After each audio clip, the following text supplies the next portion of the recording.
நாடு முழுவதும் விவசாயிகள் பயனடையும் விதமாக அரசு சார்பில் ஏராளமான திட்டங்கள் செயல்படுத்தப்பட்டு வருகிறது. குறிப்பாக மத்திய அரசின் PM கிசான் திட்டத்தின் கீழ் விவசாயிகளுக்கு வருடத்திற்கு 6,000 ரூபாய் நிதி உதவி வழங்கப்பட்டு வருகிறது.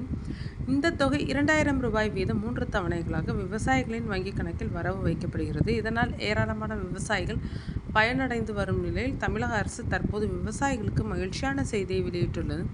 அதாவது விண்ணப்பித்த நாளிலே உடனடியாக விவசாயிகளுக்கு பயிர்க்கடன் வழங்க தமிழக அரசு திட்டமிட்டுள்ளதாக புதிய தகவல் வெளியாகியுள்ளது. இதற்கான சாஃப்ட்வேரை கூட்டுறவுத்துறை உருவாக்கி வருவதாகவும் அந்த சாஃப்ட்வேர் தயாரானது முதல் கட்டமாக தருமபுரி மாவட்டத்தில் உள்ள 131 தொடக்க வேளாண் கூட்டுறவு கடன் சங்கங்களில் செயல்படுத்த இருப்பதாகவும் பிறகு மாநிலம் முழுவதும் இந்த திட்டம் விரிவுபடுத்தப்படும் எனவும் தெரிவிக்கப்பட்டுள்ளது. இந்த செய்தி தமிழக விவசாயிகள் மத்தியில் மகிழ்ச்சியை ஏற்படுத்தியுள்ளது.